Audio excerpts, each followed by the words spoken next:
Thank you very much for coming. And I'm going to assume everybody in this room is so educated that they read the program and they know who's sitting up here. So I will just quickly say that, in my opinion, I'm privileged, and so are you, to have a chance to listen to three people who have a lot to say about their fields. Jules Korthenhorst on my left, you should associate with the Rocky Mountain Institute, which you should associate with the most leading edge energy thinking, knowledge, and application perhaps anywhere in the world. Certainly competes with anything that's going on anywhere. And Peter Calthorpe, who's a very distinguished architect whose book I have over on this podium. If you ask yourself, how in the world going toward 10 billion people, building megacities, can we possibly manage the human, political, social, environmental consequences of our own growth, you would want to ask Peter, what about that? And I will. And then Thierry Porté, who, when I worked with him years ago in Morgan Stanley, I found a tremendously engaged, interesting, thoughtful guy about banking, which I'll give you my definition. Banking is about moving value across borders according to the values inside those borders, and few know more about it than he does. So I'm going to try to pick up on the theme that was expressed in the last panel about we're at a moment, an inflection point. What does that mean? What is it about this moment where I would say the world has never had more amazing technology available? It has never been more connected person to person, one to many, many to many, ever in the history of humankind. We've never been capable of more. It's never been truer that a single person can reach more people. So the idea whose time has come, whatever that might be, could be propagated across the world faster than at any time. And that should give us hope and encouragement. So with this notion of we're at a moment, what about this moment? What do you mean inflection, from what to what? I'm just going to arbitrarily pick on Peter because he's produced this book about cities, and he has something to say about China. And so I'd like you to start, Peter, with just talking about what about this inflection point? What about cities? What about China? What is there to say? I think the inflection point that we're dealing with here is the survival of the Enlightenment. I mean, if we think about the course of global economy, it's been driven by the Enlightenment, by the rational process, by the scientific method. And what fascinates me most about China, and actually was not really articulated, is that it's a secular society. Now, I know that's changing now, and those changes, I think, are going to be very complex and very interesting. But what I've experienced in China is a very rational approach to decision-making and shaping visions in the future. That's why I asked the question about how they came out of the nosedive that was the Cultural Revolution. Well, it's a sense that you experiment, that you actually test ideas, you monitor the results, and you pick the winner. So I'll give a personal example. About 8 years ago, the Energy Foundation asked us to go there and advocate for healthier, more environmentally sound and socially robust cities, because they'd been building cities, God bless them, I'll make a comment about that maybe later, that really were dysfunctional and were going to be the breeding ground of urban decay in the future, just as our social housing and our public housing has become in the United States. And their immediate reaction was, these are really good ideas, let's test them. So they gave us 6 cities. I get to plan for about 4.5 million people. It's this trivial experiment in the scale of China. But they really looked at what the results were. And lo and behold, 6 years later, they just adopted the whole set of ideas. A complete transformation in the way they think about city building, community building, the environmental impacts of cities, the whole framework. And I found that astounding and kind of amazing and very exciting, that the rational process. Now, what gets in the way of the rational process? Well, to a certain degree, the market forces are supposed to be rational, but we know they're not. They're quite emotional. we believe that the democratic process leads to the best outcomes, but often it's not the most rational, and we've just had a fabulous experience of that recently. So I think the real pivot in the whole at a global scale is how does the global economy and cultures how do they transform themselves in informed ways? And even when they have the information, do they have the infrastructure to execute the best outcome? Those are really big questions. My sense is China is actually leading the way in showing how that can be done. Great, thank you. So we're going to come back to, a relativist discussion maybe about China versus anyone else, including us. Jules, I want to ask you to comment yourself in terms of if we're at an inflection point with respect to energy or any, associated piece of that, what is the inflection point? Are we going up, down, or sideways, and how? Yeah, I refer to it more as a revolution that is brewing than an inflection point. The idea is timely because we need a revolution in our energy system if we want to preserve this planet as a safe place for next generations. And in our view, this revolution that is brewing is the coming together of three massive industrial and economic trends that are converging very rapidly and mutually reinforcing. It is indeed an energy transition, and I'll go into a bit more detail on that in a moment, but it is not just energy on its own. It is the combination of energy with mobility and information technology. We talk about it as the convergence of joules and watts, bits and bytes, and meters and miles. And it is fascinating to see how the trends in each of these three areas are mutually reinforcing.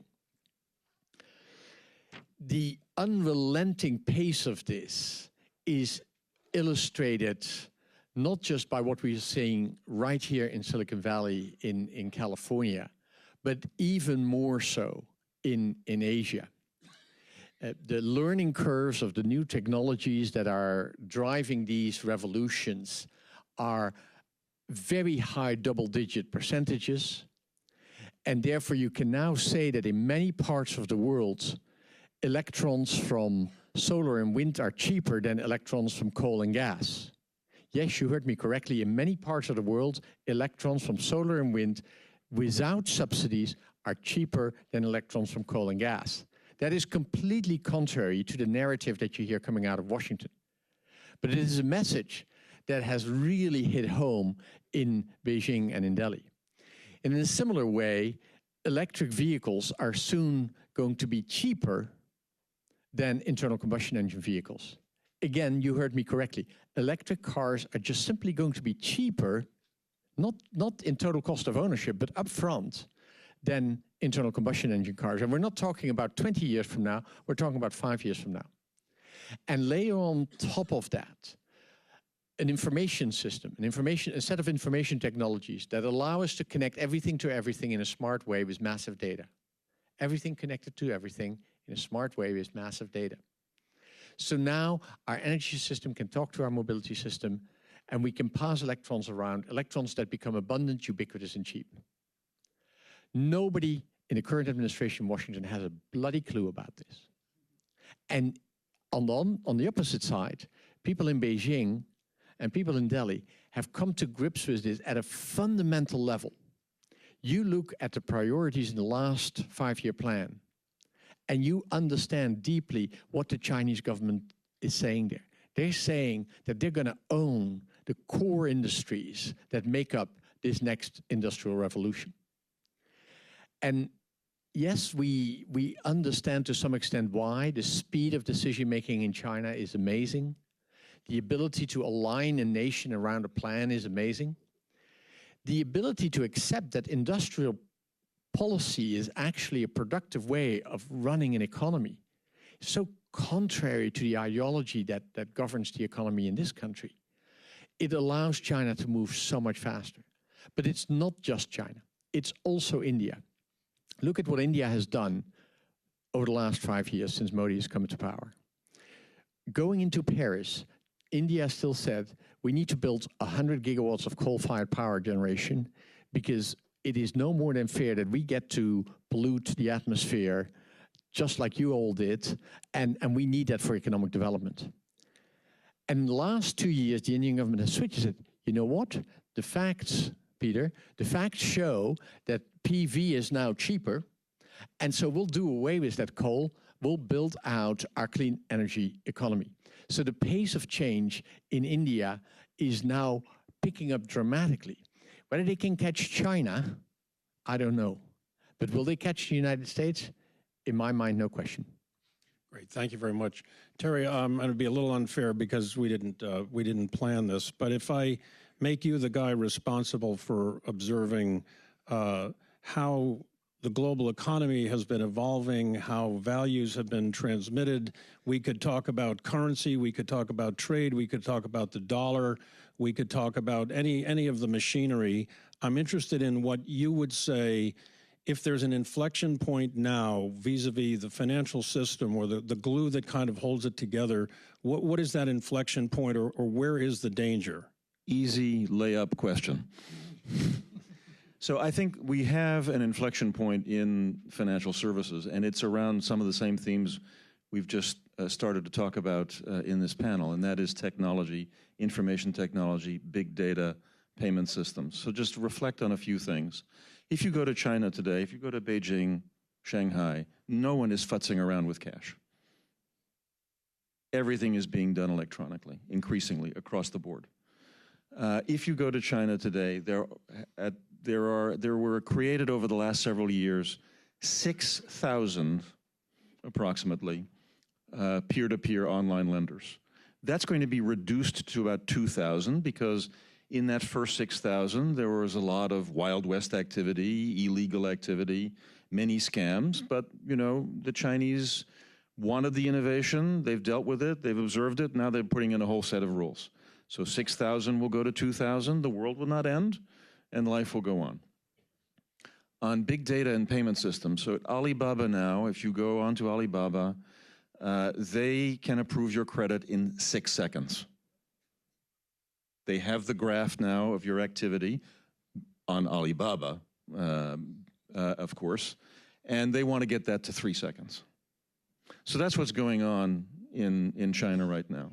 Meanwhile, back here at the American ranch, you know, we have the president who wants to destroy Amazon, the most successful online e-commerce business. Oh, and by the way, we're going to have, you know, the head of the largest social network get grilled in the Congress. We're not quite sure exactly what we're going to grill him for, but there seems to be an impression that maybe he helped get that man elected in the White House, so we better go after him too. And meanwhile, the two founders of Google are missing in action. The Chinese are going to move forward, and here I think is a big thing that we have to pay attention to, and that is that China is going to move forward. It has a huge incubator right there with its population in terms of big data and information technology. That means artificial intelligence and all that goes with it, and they're going to develop an enormous lead. While we are going to, perhaps for some very good reasons, but perhaps for some not very good reasons, be splintered and fighting and not necessarily making the progress that we need to make. And I think that is, I think that's a problem. I think we need to reflect on that. We need to think just a few years ahead and ask ourselves, where will we be in America or the West with regard to these issues? I'll finish with one last thing on currency, a very interesting contrast that perhaps we can talk about later. So cryptocurrency. Here, the Chinese have shown, I would say, enormous clarity of thought and maturity. They have decided Bitcoin, cryptocurrencies, not permitted. Why? Because number one, why should we give up the seigniorage privilege of the central bank? It just doesn't make sense to us. And number two, they see this as dangerous because of the elements who are most actively involved. I mean, you know, who is one of the biggest miners of Bitcoin and out there trying to see how they can hack into Bitcoin exchanges? North Korea. So if you would like to stop North Korea, you should stop Bitcoin. That is just a fact. Then I go to my beloved Japan. So in Japan, think about this for a second. In a country where nobody jaywalks, in a country in which still today, as we speak, casino gambling is illegal, Bitcoin trading is perfectly legal, with a light touch regulation, which has meant that one Bitcoin exchange has already managed to be hacked and has lost those who traded on it over $500 million. And why did the Japanese do this? Because they have fear of missing out. They say, oh my goodness, if we don't allow people to get involved in Bitcoin, we will fall behind and perhaps we will not be able to then create the great financial center that we think Tokyo should be. What an amazing turn of events. Thank you. So, Peter and Jules, pick your spot. Yes, and what? Well, I think the important thing to recognize, Jules pointed out that there is this transformation in energy and mobility, and it's complementary, and that there's a vision for how it all goes perfectly. And that's the meta phenomena that's going to drive a new economy and new cultures. I would want to add one more meta phenomena, which is the planet, if it goes to 9 or 10 billion, is going to add 3 billion people to cities. China alone is building cities for 300 million in the next 15 years. 300 million is the population of the United States, if you haven't noticed. So the growth of cities is the other great challenge, and it interacts with the energy and mobility issue in the most profound, fundamental ways. First of all, I want to go back once again to the Cultural Revolution, in which the hypothesis was that wealth could be created in the countryside, that people should return to the roots of the countryside, and that the rural life was the good life. Cities are the way we express our value system. The shape of the city is a manifestation of our values. Churchill once said, we shape buildings and thereafter they shape us. Well, it's even more true with cities. Cities are coercive. Once we set a pattern, we have to live with it. And it's an embedded obligation. And if you build energy inefficient cities, if you build cities that aren't available to walking and biking, simple things, that don't have good transit networks, that don't have a really healthy sense of community, how people meet and connect with one another in ways other than over the internet, a lot of cheap electrons I don't think is going to fix the problem, quite frankly. It's almost a bigger problem. The city is our cultural body. It's who we are and how we shape it. If we don't shape it properly, we can fix it at the edges, but there's going to be a core that will be rapacious, that will seed social discord. Just take in the United States, the segregation of income groups in housing areas. There's social discord inherent in that. Take, for example, the distribution of schools, education, and social services. And of course, in some places, well endowed, other places, not so. I mean, all these things affect our health and the health of the planet. And so I'm particularly focused on cities because I think they actually are the foundation upon which all the other solutions have to address. And we keep forgetting to address them. They're almost so ubiquitous, we don't question it. So, Jules, do you have an opinion on what's the worst thing that we're not doing that we could do because we have the ability to do it, but we're not doing? There are leaps forward we could be making, whether it's here in the United States or the way we think about it or who we empower or who we disempower. What would you say is the most important thing to move on soon, next? Well, it, in my mind, comes from all the three contributions that we've brought forward just now, whether it is in energy or in financial services or in the way we shape our urban environments.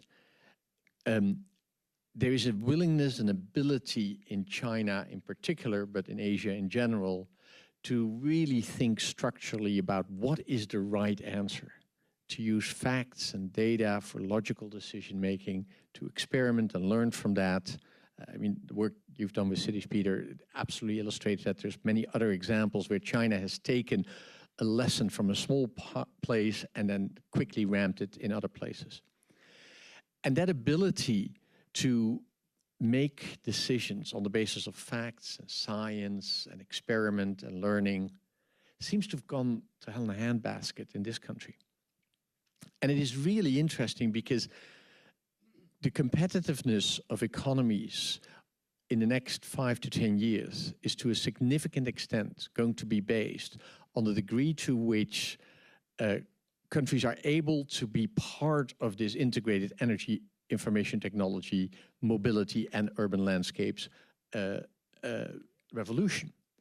And betting on the past is not a particularly good idea to be at the leading edge. And that's exactly what is happening here. I mean, it is amazing, right? China is committed to have 5 million electric vehicles on the road by the end of this decade because they realize that the automotive industry of the future is one of mobility-oriented design, but then of smart vehicles, autonomous vehicles, and electric vehicles. And they want to lead in that space. And we just announced this week that we're going to abandon the CAFE standard. Yeah, so I would like to go down in history as the guy who was sitting at the Asia Society in April of 2018 as the elephant in the room kept being touched by different people from a different angle in a different place. After Vishaka made the point earlier about balkanization is the other end of globalization. Leadership matters. To me, in your ways, you've eloquently described what leadership is like when it happens, what rational process is like when it's occurring. So how destructive would you say the Trump administration really is now?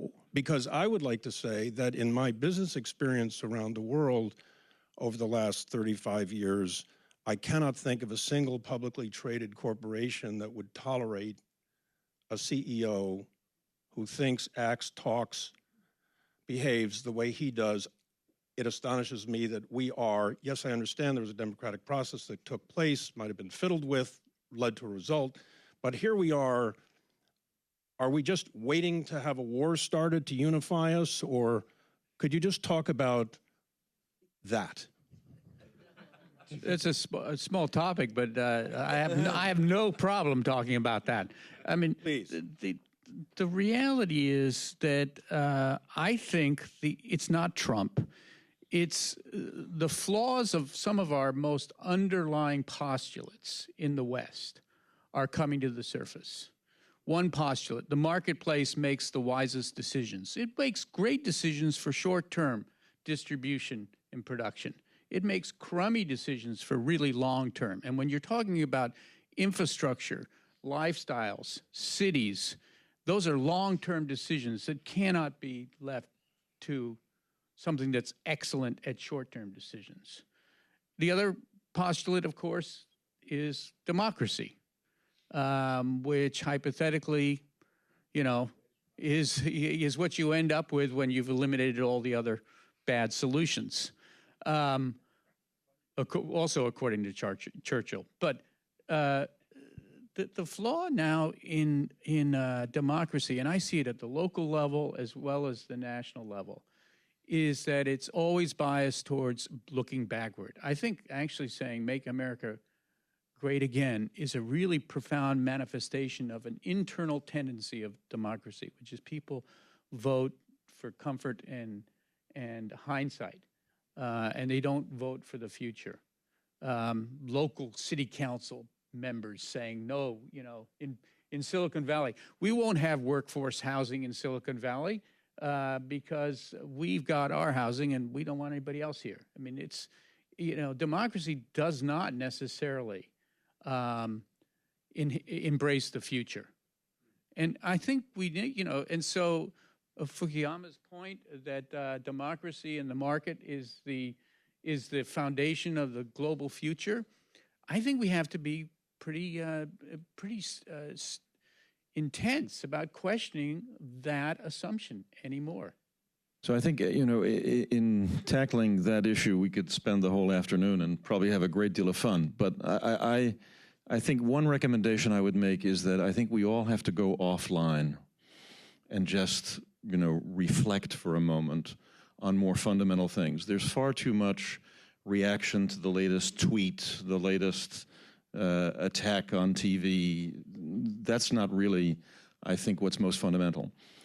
Here, I think, is what is fundamental. Xi Jinping has stated that he does not accept the world order as it was made after World War II without the participation of China and, sous-entendu, other countries that were not at the table. I would posit, and this is what we should spend more serious time talking about, Donald Trump is doing his work. Because what is he doing?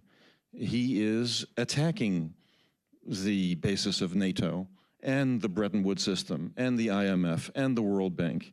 And what are the new, whereas what we really have to spend time on is, okay, those institutions played a certain role. They certainly are not perfect, but they did enable us to get to a certain position here in the world.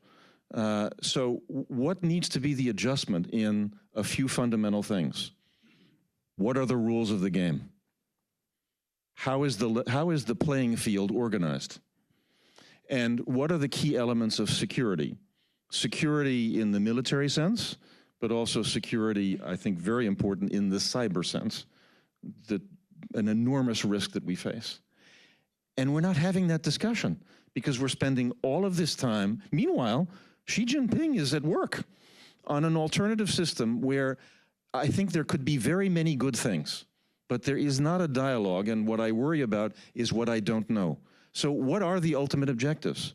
What are those rules of the game going to be? How much transparency is there going to be in the system? What will the playing field be like? And how do we do work on a common basis for our security? Because the bad actors can be anywhere in any individual country. So the leaders of our countries, all of them, regardless of what side of the aisle they may be on, should be more focused on those fundamental aspects of security. Yeah, great. Thank you, Jules. Just before I ask you to comment, I just want to observe that when the comment was made earlier by Vishaka about you have globalization on one end and balkanization on the other, it reminded me that 15 years ago, thinking about global scenarios, we had an axis about globalization versus balkanization, and the other axis was about cooperation or adversarial competition. And in those days, when I was involved in this in the mid-90s, it looked like the world was going toward we know the rules of the game, we're interested in globalization, we're going to figure out how to get along to do things. And it feels now as though we're going down into that other corner, which is a balkanized, competitive, adversarial, lot of losers kind of world. Anyway, I'm just injecting that notion before you comment on now what. Yeah, and you mentioned that as the significant challenge right at the moment that we as humanity face, in my view, the single biggest threat to our existence on this planet. And that is not war, that is simply climate change. I mean, the reality is that the speed at which our planet is running away from us is baffling all the scientists, and even some of the wisest oil executives that I talk with ask me, do you think we have 5 years or 10 years to bend the curve? Do we have 5 or 10 years to start significantly decarbonizing our global economy? So we are facing a planetary emergency, and everything you described in those scenario planning tools leads you to believe that our capacity to manage a massive global commons problem has dramatically declined over the last 5 years, partly because of President Trump, but I'm European, and we've seen some of those same trends, of course, in the political arena in Europe as well. So we are facing a planetary emergency, and our ability to pull together and fix it is dramatically reduced. Now, interestingly, where do we see leadership in this arena coming together in a sort of like, okay, well, we know where we have to go in a way that I had not expected 5 years ago? It is in Asia. It is particularly in China, but it is equally in India. It's actually also in France, a few other places. But it is a fascinating question, how we pivot back to an ability to solve problems that humanity faces globally together against the backdrop that you painted. Yeah, go ahead, Peter. I would say that this kind of goes directly to this issue of, are our fundamental institutions, the marketplace and our democracy, up to that challenge? That's, and what we're discovering is maybe not. And maybe that means that we have to bring into question how those two elements function. So, for example, in China, what you admire, I suspect, is that they're willing to set long-term policy, which obviously is the underpinnings of short-term market decisions. They can't depend on the marketplace alone to make long-term decisions. They need the political will to put in place those long-term strategies, and they need a rational mindset, analytics, metrics, to come to the long-term strategy. And that implies a different kind of leadership, leadership born of something other than polls. So I think that we just have to take this as a much deeper challenge than Trump is screwing up. But Peter, would you agree that it is not that markets are bad and we should do away with them, or that democracy is bad and we should do away with it, but the current incarnation of our ideology about markets and the current implementation of democracy in a very fragmented and ideological way is not working? Yeah, that's what we have to cope with. I will comment on one other dimension of our discussion here, which is that there's a kind of disdain for the word balkanization, as if balkanization is, chaos and the Huns are coming back down the peninsula. There's a pretty big body of thought that says scale matters, and that the functioning elements globally in the regional economy are regions, region states. California, Silicon Valley, LA, each one of these regions is its own global economy, has its own relationships across the planet. And sometimes when they're collected, especially into artificial nation states, I think Iraq is a good example there, it frustrates not only exuberance in culture and society, but also a global economy.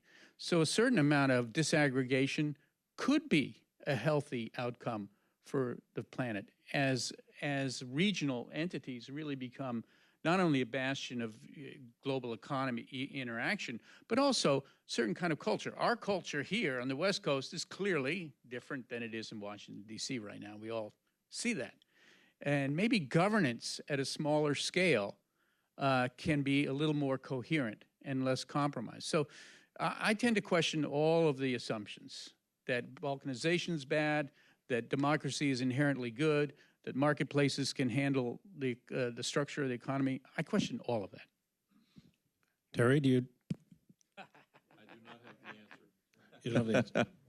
Well, I find myself wondering, listening to the three of you say this, I'm going to say, okay, I'm sitting in the audience, I'm listening to this, I'm thinking, okay, here's the good news, a lot is possible. More good news, China's doing extremely well. Bad news, we're falling behind and we don't have the mechanisms to catch up or to fix ourselves.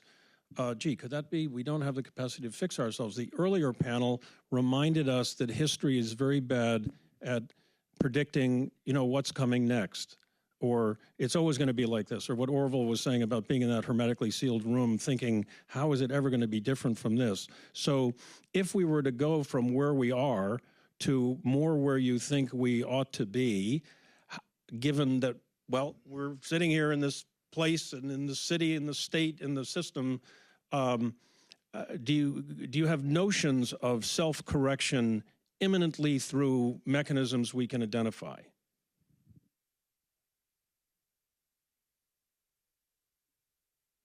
I would say that was not an encouraging response.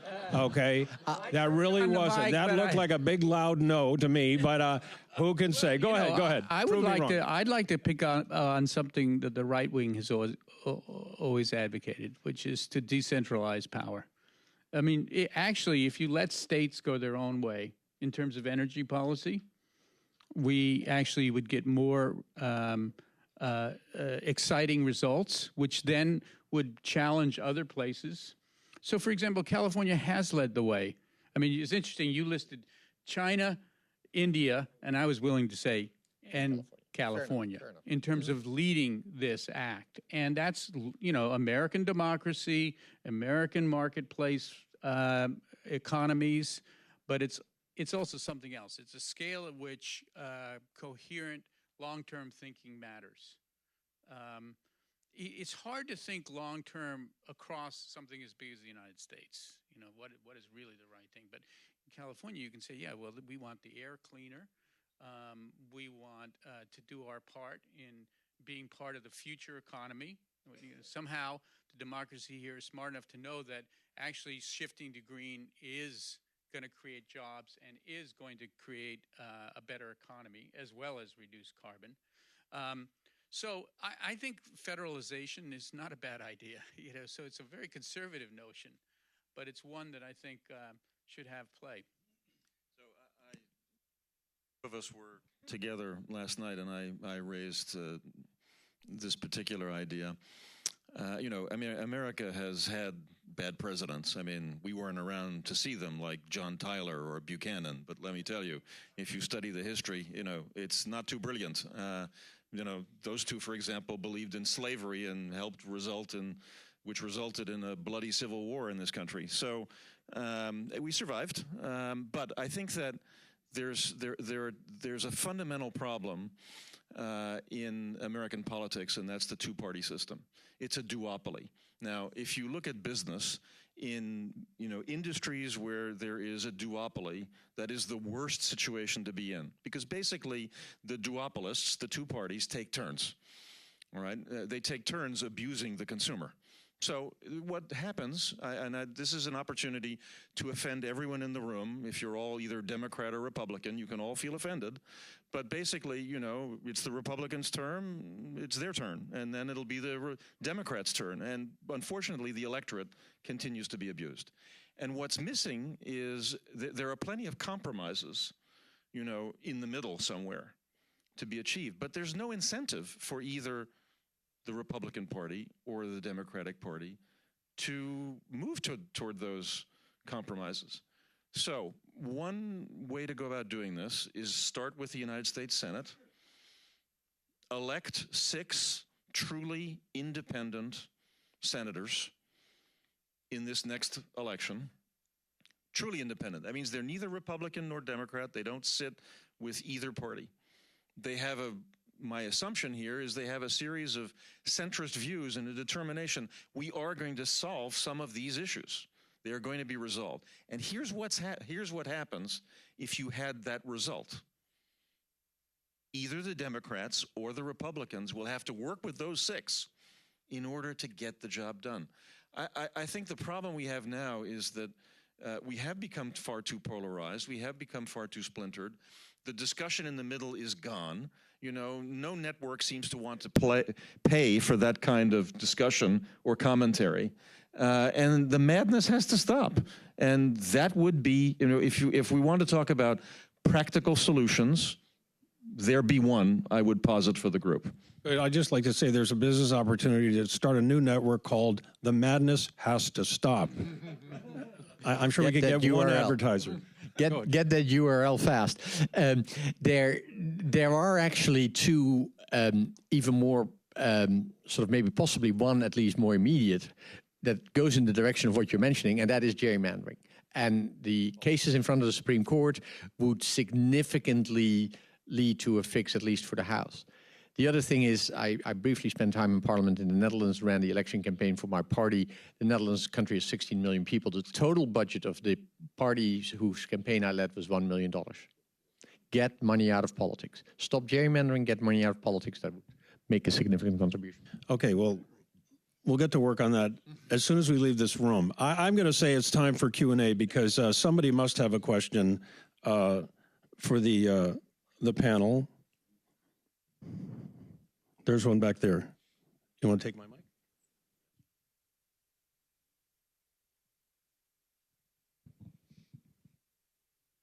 mic? Hi, Oliver with the Asia Foundation. A question for Mr. Calthorpe, and maybe just to kind of narrow the scope of the conversation. You were talking about some of these examples in China of very scientific approaches to urban planning. And I would agree with you that it's not just a technical solution. You can't just introduce cheap housing and electric vehicles. But I would think that a critical component is good governance around urban planning. And so my question is, I guess, to what extent in these scientific approaches have you seen good governance? Because I guess from my perspective, I still think democratic principles and sort of stakeholder engagement are going to be a core aspect of good urban planning. So how have you seen success in urban governance related to these examples in China? Well, I mean, that's a really big question. China chose, after the Cultural Revolution, to use urbanization to solve poverty. Rather than solving poverty in the countryside, moving people into cities where they had water and economic opportunities and services and education and healthcare. That was the strategy, and they did it in all great haste. And so they didn't do a great job of it, but they did a lot of it, and it moved a lot of people out of poverty. And so it's hard to be completely critical.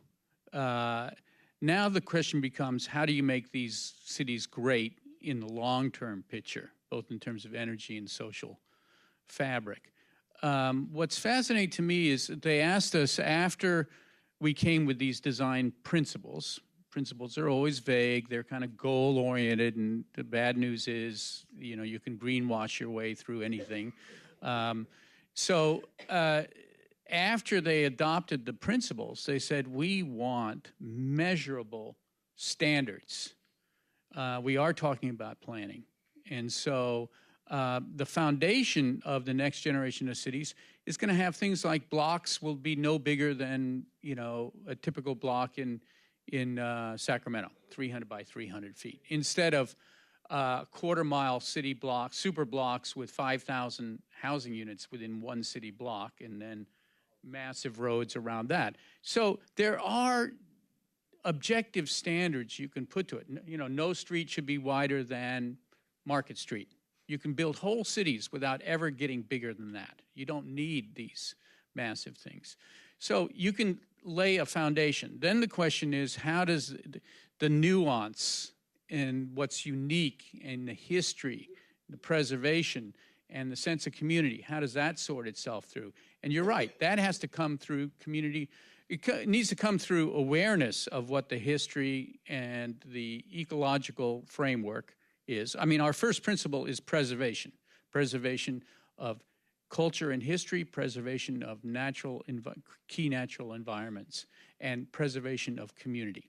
So that's principle one. And, the standard that was set out was you have to actually go out and do surveys that document what are the cultural resources, what are the natural resources, what's the community structure. So all that is in there. But then there needs to be another level of execution. They're not there yet on that. I don't think that they're having community meetings to sort through exactly how it happens. Tragically, every project I do there, I try to preserve the rural villages that are being encompassed by the city.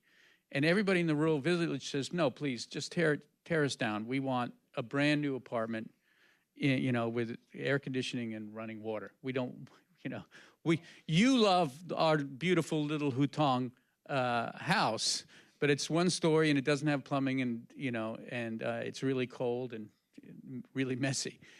So you take your aesthetics somewhere else. We want the new thing. It's complicated. All I can say, I mean, that's a long answer to your question, is that you can put in place standards that are relevant and measurable and that can be adhered to. I mean, every street now, there's a standard for 3.5 meters of bikeway on both sides of the street. It's huge. It's a huge standard. I mean, if you're interested in bringing bikes back to China, you have to make the space for them. You can't just say, wouldn't it be nice? So those things are all there. The next layer has to be community participation. President Xi did something very interesting recently, which is he said, I don't like tall buildings, and I don't like curtain wall, and I don't like the fact that you can go to any neighborhood anywhere in China and you're not sure which city you're in. Those were all qualitative statements, but believe me, the whole country is now racing about trying to figure out, well, what does that mean? And how are we going to do that? But the impulse behind them is pretty damn good, all three of those things. Great. There was a question there, I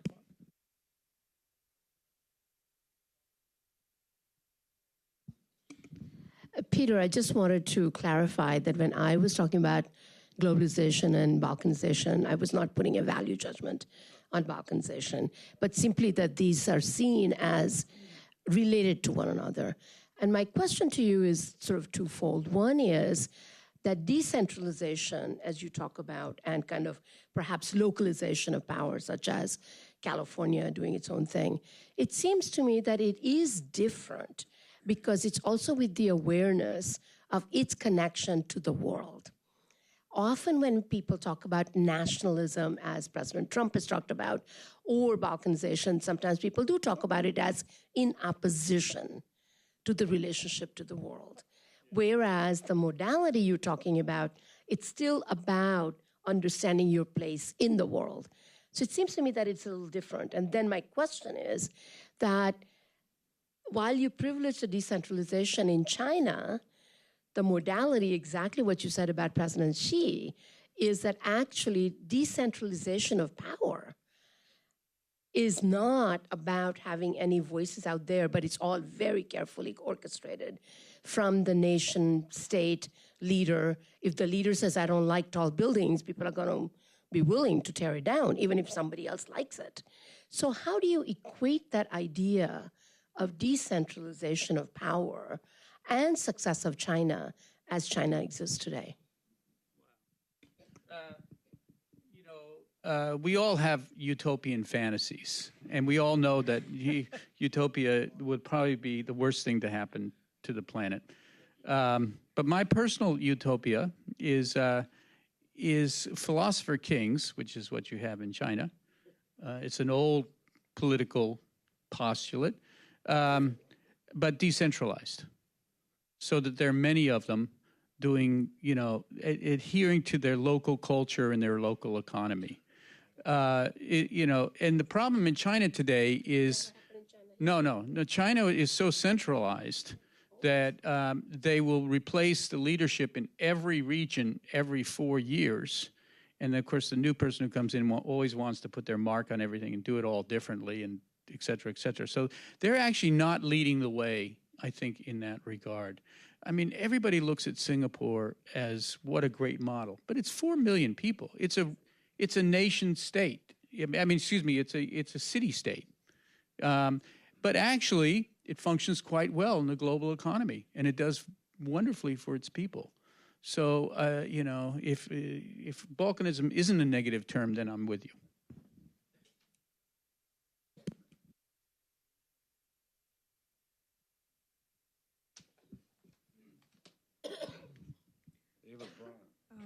This question is for Peter. I think it's so interesting that as a Chinese grew up in China, now a permanent resident in the United States, I see that both of us on both sides tend to see the merits of the other side, especially if something happened to in our home country. So it was interesting, like for 3 years, we work on this Cisco China Leadership Program where we take top economic policymakers from Zhongnanhai to here to learn about how U.S. make scientifically makes policy.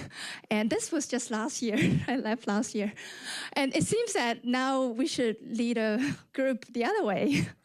But the question is really, in China, have you talk about the merits of the centralized decision making, but have you come across, like in cities, when every 4 years when they change mayors, there's a different set of incentive to sell, because primarily the revenue of the city comes from the land, and they want to build ever expanding city because they can sell new land. So they create a new CBD.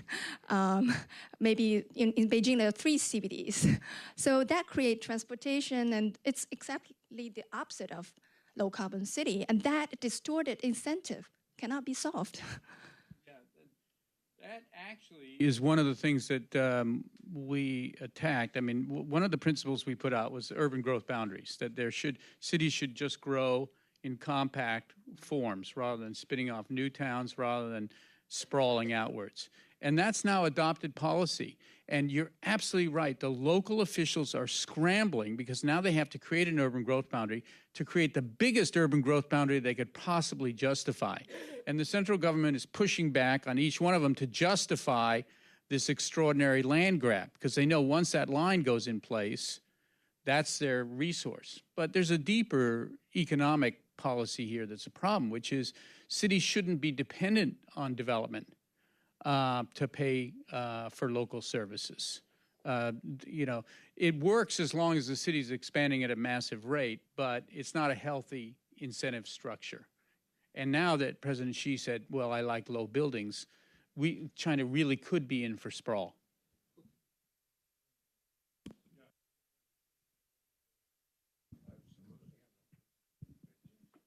So, Jack Wadsworth, just in the last literally 10 days, I've begun to think about something that I never thought about before. And for those of you who know me, I've always sort of had the thesis that China, in partnership with the United States, from an economic point of view, produces a good result. America trying to compete with China is a bad result, because if it's a zero-sum game, we lose.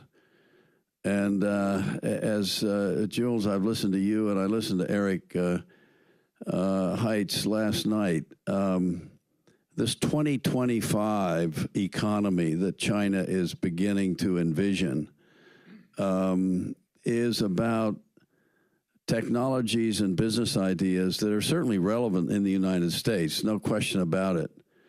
But if you think about a marketplace of 1,400,000,000 people versus 300 million people, and as a venture capitalist, as a private equity guy, as an investor, I've seen companies grow in the United States and become hugely successful. But if you think about the scale of companies and the scale of product, you know, that is possible, given that vision, are we in a sort of new paradigm where what we should be thinking about is some sort of a white paper that would examine the ways that we are going to live, you know, with this outcome in 25 years? How do we get comfortable with it? Well, I mean, will their technologies and scale enable them to be so much better that we'll have a hard time competing? Or will we be in a world where, in fact, we can be sort of co-equals just because of, you know, Yankee ingenuity and American know-how and technology, you know, even though our market is so much smaller. And I haven't heard anybody, you know, yet beginning to think about that basic question. So it's no longer a question of domination or competition. It's just a question of, wow, I mean, scale and getting things right. And what does it mean? Scale and speed, huh? It's both the scale and the speed at which they leverage that scale. Because what strikes me is I see tremendous innovation still coming out of this area. But I have been part of a number of deals now where Chinese companies have said, we'll take that IP and we'll scale it here.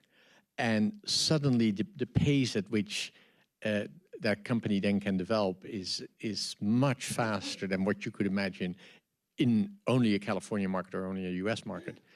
I don't have a very good answer, but I think it is an incredibly relevant question.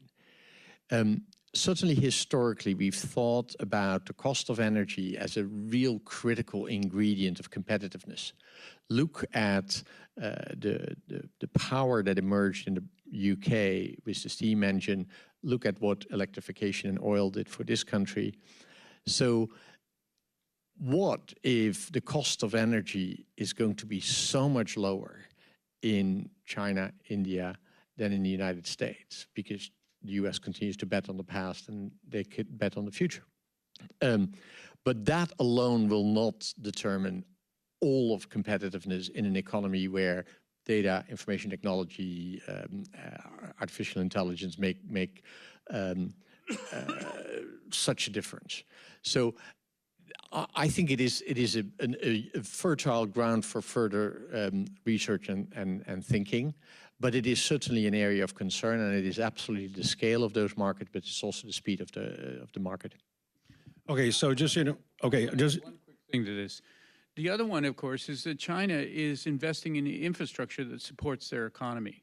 And we seem incapable of making the most obvious decision of all, which is we need to invest in our infrastructure. But Trump finally came out with $200 billion. I mean, it's a rounding error for the military budget. So how do we have a competitive economy with crumbling infrastructure? I mean, these are questions that are so obvious, but we can't seem to cope with it. I had a fantasy at one point that we were going to end on a really high note, and now I'm confronting reality. I'm also, I consider it part of my job to actually finish on time. So we're down to the closing 2 minutes. I see a question here. Can this be done in breaths? Hi, Dick Drobnik from Southern California, and the question is to Thierry. We have a resident of the White House that thinks trade wars are good and that we can win them. How do you think the altercation is going to evolve between the U.S. and China? Well, I think, in the short run, it's going to be a lose-lose. I think that's already obvious. And meanwhile, by the way, we also confuse, all of our allies. I mean, think about being South Korean. Well, okay, we got a reprieve here on steel, but something else may fall on us. And we still have that problem with that fellow in the north. Think about Japan. Doesn't even get a phone call to be told, oh, we're going to have a meeting with that fellow Kim. I don't, but here's the more serious problem. It's not just Donald Trump. You have a Secretary of Commerce, all right, who has used the ability to manipulate the trade rules to his own corporate advantage very effectively. He's a smart man. And now he thinks he can do this on a wide multilateral scale globally. Here's the problem. They may be right that it's all unfair and it's been rigged and Americans have been dupes and all that. But what are the new rules of the game? The new rules of the game are, I'll attack you, you'll attack me, then you'll attack me back. I mean, this is kindergarten, stuff. And I don't think that that's going to end up well for anybody. So I think we all lose. And unfortunately, I think it'll have to require, a new regime in Washington before we get that one sorted out. Okay, so I hope you will... I hope you will leave today thinking good things about the Asia Society and putting in front of you some people who were actually qualified to depress you. And that you also think about, what was the idea that I heard in that room that I think I need to either think more about or act on or get some people to understand? Because I think in its deep heart and soul, the Asia Society is interested in people finding the ideas that make a difference across borders for, a better world. So thank you very much, panelists. You were wonderful. We appreciate you. And thank you all for coming very much.